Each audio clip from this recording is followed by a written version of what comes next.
Hello and welcome again to the breakdown with Mr. Keelan. Speaking of breakdowns, looks like I'm starting to have one. You just enjoyed me doing the chicken dance with me and me and me and me. I'm going to be posting a little bit more of that one and a new music video to go along with each of these lessons each day. Kind of give you a little incentive to see me make a fool out of myself. I mean, which I was doing daily in the classroom with you, so why shouldn't I continue? Today, we're going to continue our discussion on the Articles of Confederation. First, before we get there, bravo, kudos to all of you for doing a great job on getting signed up to Google Classroom. I'm almost at 100% with all 6 of my classes, so please make sure you're on there, checking daily, going and doing your work through Google Classroom.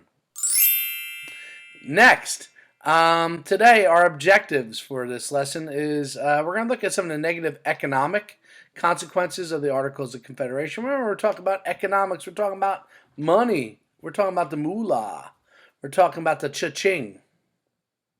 What ways did the Articles of Confederation lead to a major economic depression for the United States in its infancy after winning the Revolution?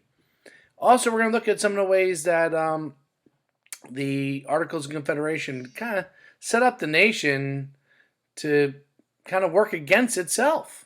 That they didn't really set us up to have a strong national government and basically was set up for failure. So let's get into it, shall we? Yes, we shall. First, I've mentioned this a couple times, but I want to go back to it. The Articles of Confederation set up a system where the states were more powerful than the actual national government. To give you an example of this, let's imagine a classroom. It's nice to imagine a classroom right now. Let's imagine a classroom where the students have more power than the teacher. Normal classroom, teacher gives out assignments. If somebody doesn't do the assignments, isn't doing the works, they have the power to discipline them. There's consequences, right? Instead, let's imagine a classroom where it works like the Articles of Confederation.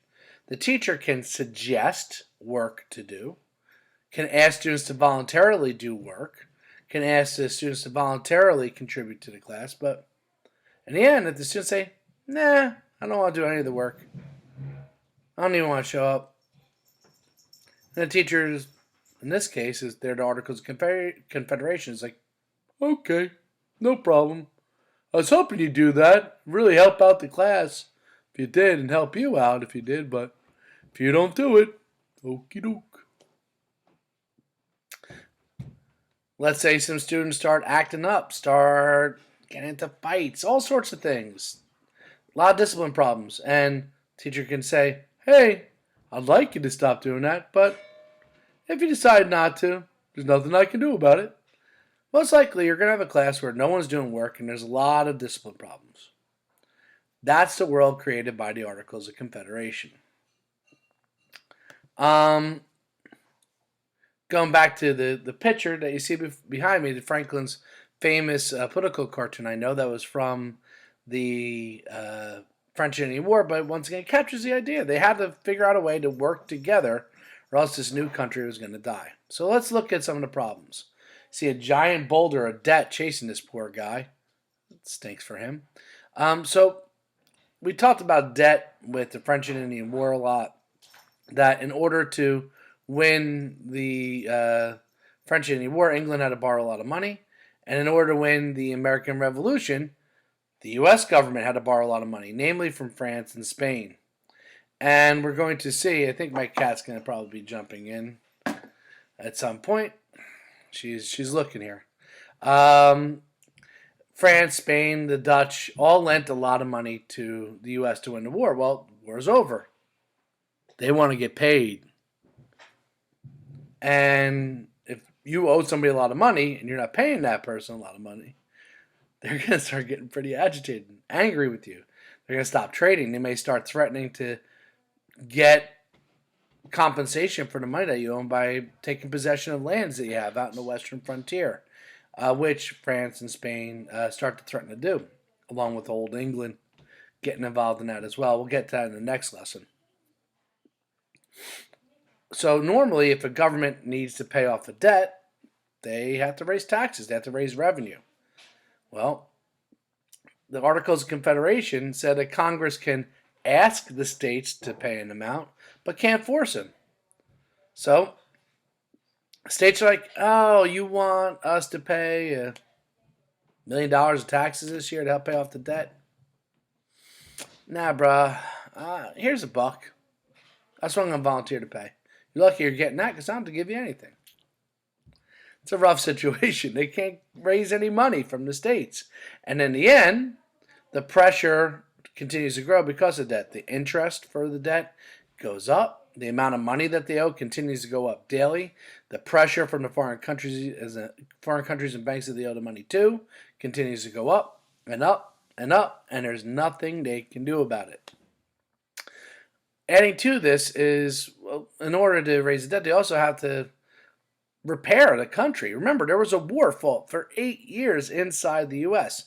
Cities like New York, Philadelphia are burned to the ground by the British. They're like, there's nothing left. They have to rebuild these cities.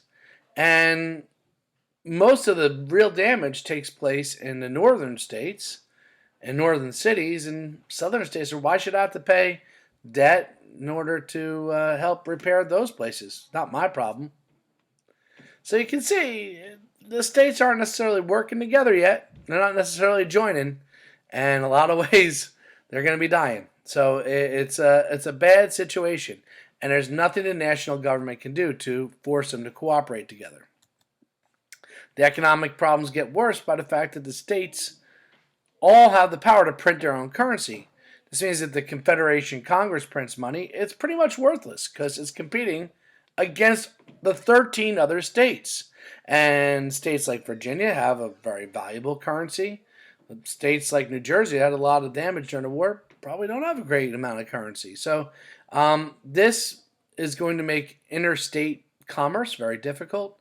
If you want to have a nation, you want to make it easy to trade throughout the country. You want to make it easy from somebody from New York to buy or sell and trade things with somebody from South Carolina. With different forms of currency, different levels of exchange, it makes it very, very difficult in order to do that. In many ways, the 13 states are acting like 13 separate countries. They have their own money, they're setting up their own militaries, they're not really concerned about working and helping each other. It's like, yeah, we're kind of loosely tied together, but for the most part, you states are on your own. We'll take care of our own business. All these factors, the fact that they're competing against each other's currency, the fact that they couldn't raise taxes, the fact they couldn't pay off their debt, leads to a massive economic depression. Many people losing their jobs and a huge amount of economic pressure. As remember, the country is just growing. Now, this is, the country just won its independence, is just trying to establish itself, and right away, people are losing their jobs, are losing their homes. People don't know where the next meal's coming from. It's not a good situation. And this also led to many legislative difficulties. It was really next to impossible, as the country started to deal with this economic crisis, to pass any laws to deal with it. In order to get anything passed, you needed a 2/3 majority, which is 9 out of the 13 states, to pass a law. Which, at this point, with all the regional differences between the 13 colonies, was next to impossible. Laws just don't get passed. That's why that made the last unit with the Northwest Ordinance the exception, why it needed to be mentioned. If you want to fix the amendments, change the amendment, the articles, amend the articles to try to make it easier to pass laws, any decision has to be unanimous. All 13 out of 13 have to agree, which is also very difficult to get. So this really leaves no room for compromise, no incentive for the states to say, hey, let's work together. You give up a little bit, I'll give up a little bit, we all get something. Yay, politics. None of that. So that wraps up this article. So my question for you, hey, there's me next to me. I think I'm looking the wrong way. There's me next to me. Why was it so difficult for the U.S. government to pay off the debt after the American Revolution? What were the problems that blocked the government from being able to pay off the debt? If you're watching and reading, you should have got it. Look forward to dropping another video with you guys tomorrow.